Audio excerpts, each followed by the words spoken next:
अखिल कोटि ब्रह्मांड नायक जगत पालक आदि नारायण राधा कृष्ण के चरणारविंदों में शतकोटि नमानुबंधन।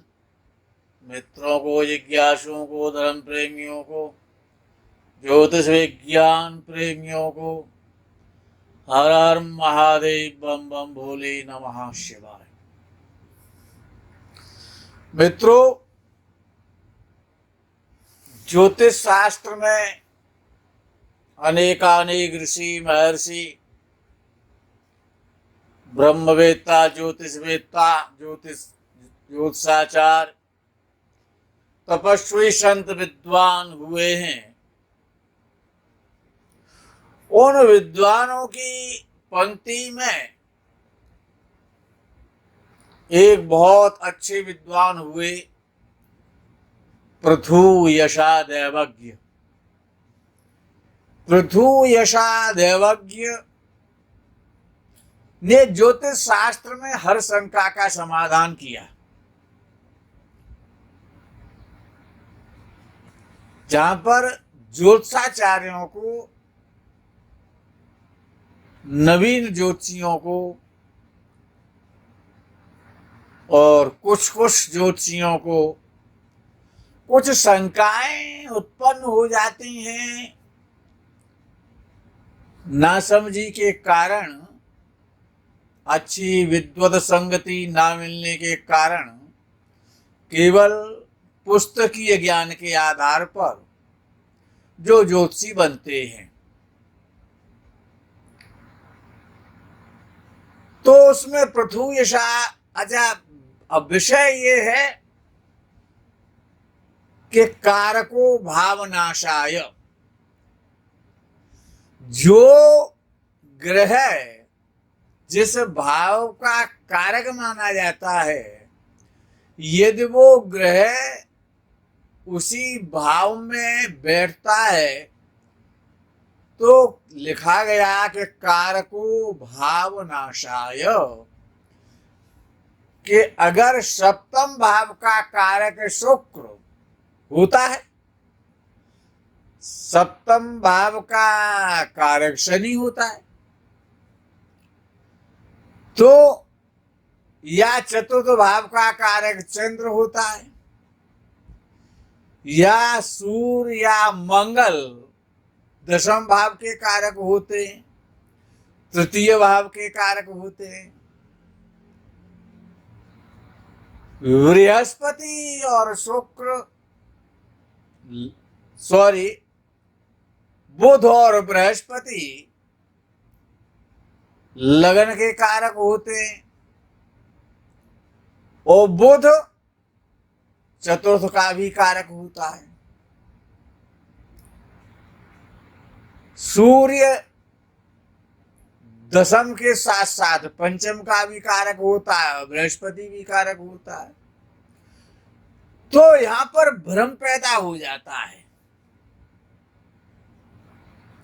जो कुछ वाले हैं उनको। तो कुछ श्रद्धा, कुछ दुष्टता, कुछ संशय, कुछ ज्ञान, ये बड़ा दुखदाई होते हैं। तो घर का रहे न घाट का, ज्यों धोबी का श्वान। तो ये कहावत चरितार्थ ना हो, जिनको ये भ्रम है उनका ये भ्रम दूर हो जाए, इसीलिए इस चैप्टर को आपके सामने लाया गया है कि कारको भावनाशाय। कारक ग्रह अगर कारक भाव में बैठता है तो फलों का नाश करता है, उस भाव के जो फल होते हैं उनको वो नष्ट करता है, ऐसा ज्योतिष शास्त्र कहता है। यद्यपि हमने इस पर पहले बोला है, लेकिन इसको विषय नहीं बनाया था, इसलिए समझ नहीं पाया होगा, और समझा भी नहीं है। बहुत सारी शंका हमारे पास आती रहती हैं। तो सबका समाधान हो जाए। अब विषय ये आता है कि दूसरी जगह हर विद्वान ने, चाहे वो पाराशर जी हो, चाहे वो पृथुषा हो, चाहे वो मंत्रेश्वर हो, चाहे वो वराह मेहर हो, चाहे वो आचार्य मुकुंद देवज्ञ पर्वतीय हो, चाहे वो फलदीपिकाकार हो, वो सारे विद्वान, भृगु वशिष्ठ सभी विद्वान हुए, कालिदास इत्यादि ज्योतिष के विद्वान हैं ये। तो सबने यही कहा, एक स्वर से कहा, मुक्त कंठ से कहा, उच्च स्वर से कहा कि भावेश यदि भाव में बैठता है तो भाव के फलों में वृद्धि करता है। भावेश, कारक और भावेश का अंतर समझना है सबसे पहले। कारक अलग होता है और भावेश, कारक भी भावेश हो सकता है और भावेश भी कारक हो सकता है। विषय ये है, विषय केवल समझना है, विषय को उलझाना नहीं है, भ्रम को खत्म करना है। यदि चतुर्थ भाव में बुध, जो कि उस भाव का कारक माना गया, यदि बुध कन्या राशि या मिथुन राशि में चतुर्थ भाव में बैठा है तो आप अब उसको कारक नहीं कह सकते। वो अपने भाव में बैठा है और अपनी राशि में बैठा है। जब ग्रह अपनी राशि में बैठता है या अपने भाव को भावेश देखता है तो भाव के फलों की वृद्धि करता है, ना कि भाव के फलों का नाश करेगा। ऐसा कोई सिद्धांत नहीं है। ये जो भ्रम खत्म करना है आज। यदि कुंभ राशि का शनि सप्तम भाव में बैठा है तो भाव के फलों की वृद्धि करेगा, न कि उस भाव का नाश करेगा। ये ध्यान रखना है। शुक्र यदि तुला राशि का होकर के या वृषभ राशि का होकर के और सप्तम में बैठा है तो वो उस भाव का स्वामी हो गया, और अपने भाव में बैठा है तो अपने भाव को बढ़ाएगा, उसकी वृद्धि करेगा, न कि कारको भाव नाशाय का सिद्धांत यहां लागू नहीं होता है। अन्यथा तो जो विद्वानों ने जो मुक्त कंठ से जो कहा था, क्या कि भावेश यदि अपने भाव को देखता है तो भाव फल को बढ़ाता है, और भावेश यदि अपने भाव में बैठता है तो भाव फल को बढ़ाता है। अर्थात अब कारक का विषय ले लेते हैं। अब जिस प्रकार से सूर्य दशम भाव का कारक है, निर्विरोध है, मंगल भी दशम भाव का कारक है, तो क्या करेगा? यदि मेष या वृश्चिक राशि में दशम भाव में मंगल नहीं बैठा है, मंगल बैठा है, सॉरी, दशम भाव में मंगल बैठा है लेकिन मेष या वृश्चिक राशि में नहीं है, तो उस भाव के फलों को नष्ट करेगा, क्योंकि वो उस भाव का कारक हुआ ना, वो अपने भाव में है नहीं, अपनी राशि में ना होने के कारण। वो यदि वही मंगल मेष या वृश्चिक राशि का दशम भाव में है तो उस भाव के फलों की वृद्धि करेगा। दूसरा उदाहरण और मैं आपको दे रहा हूं, जैसे कि बृहस्पति गुरुदेव पंचम भाव के कारक हैं तो कारको भाव नाशाय का सिद्धांत लागू होता है। और बिल्कुल सिद्धांत में फर्क नहीं है, हमारे मति में फर्क है, हमारी बुद्धि में नहीं आ पाता है। उसको समाना है। यदि बृहस्पति धनु या मीन राशि का पंचम भाव में नहीं है, अन्य किसी राशि का पंचम भाव में बैठा हुआ है, तो पंचम भाव के फलों को नष्ट करेगा। जो भी पंचम भाव से संबंधित फल है, फलों पे नहीं जाऊंगा, विषय बहुत बड़ा है, पूर्णतः इसको ध्यान पूर्वक सुने, आप अपना भ्रम दूर कर लें। आज यदि बृहस्पति पंचम भाव में धनु या मीन राशि का बैठा है तो पंचम भाव के फलों को बहुत बढ़ाएगा, मजबूत करेगा, स्ट्रॉन्गेस्ट करेगा। धनु या मीन का, और यदि बृहस्पति पंचम भाव में है लेकिन धनु और मीन राशि में नहीं है, तो क्या करेगा? उस भाव के फलों को नष्ट करेगा। यानी कि कारक भाव में हो, स्वराशि में ना हो, तब वो उस भाव को कष्टकारी हो जाता है। जैसे कि चंद्र चतुर्थ भाव का कारक है, आप जानते ही। तो यदि कर्क राशि का चंद्र चतुर्थ भाव में व्यवस्थित है तो उस भाव के फलों को बढ़ाएगा, न कि वो नष्ट करेगा। कारको भाव नाशा का सिद्धांत यहां लागू नहीं हो सकता।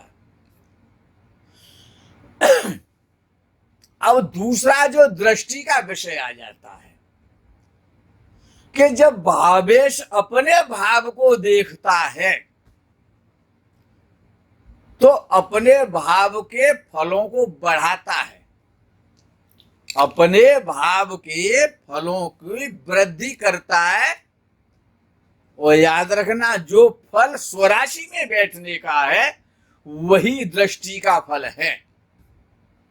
इसमें कोई भेद नहीं है, मत भिन्नता नहीं है।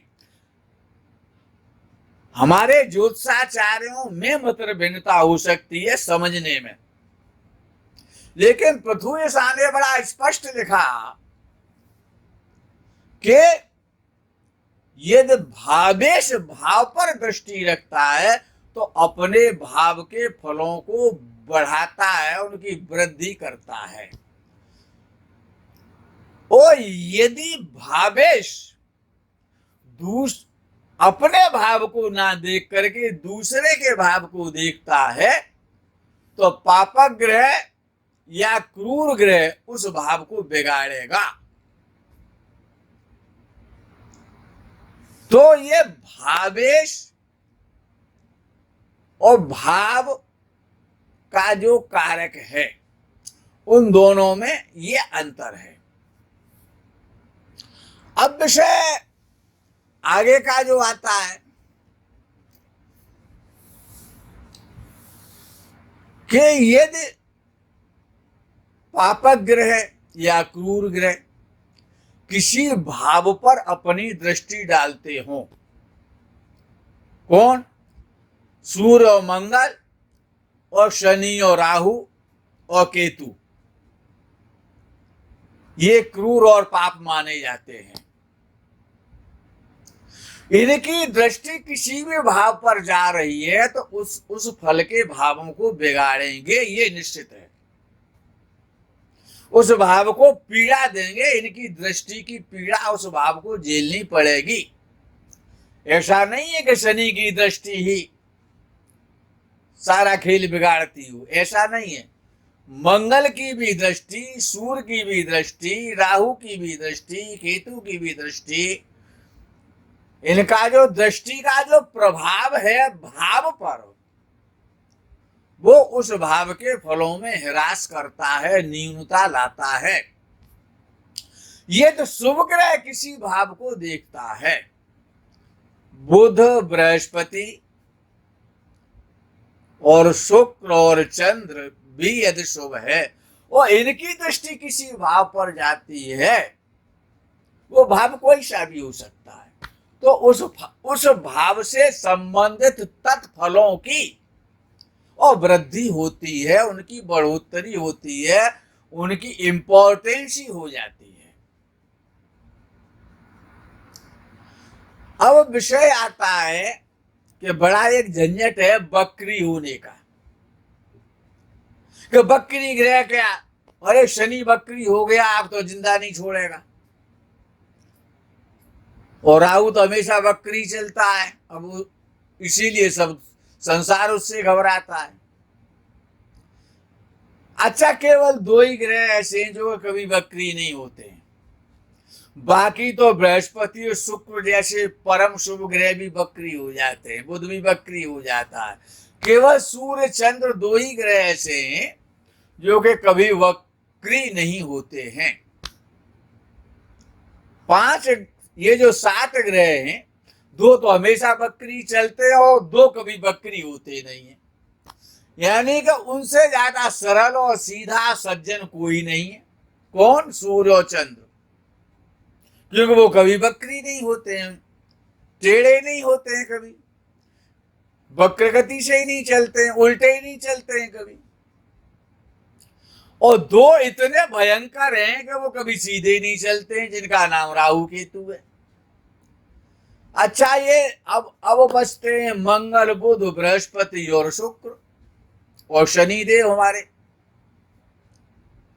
ये कभी भी बकरी हो जाते हैं और कभी भी मार्गी हो जाते हैं।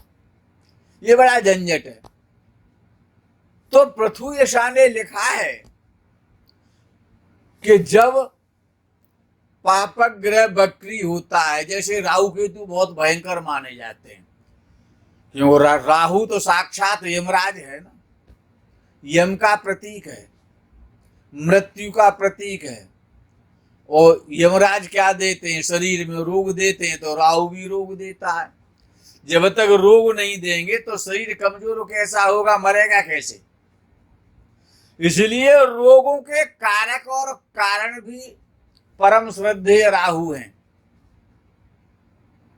और केतु देव हैं। तो ये तो हमेशा बकरी रहते हैं। अब विषय आ जाता है शनि का और मंगल का। ये दो ग्रह और बचते हैं जो कि पापी और क्रूर भी कहलाते हैं स्थितियों के आधार पर। तो शनिदेव जब बकरी होते हैं, मित्रों याद रखना है, तो उनका पापत्व तो बहुत बढ़ जाता है। उनकी जो पाप करने की, अशुभ करने की जो क्षमता है वो बहुत ज्यादा बढ़ जाती है। अर्थात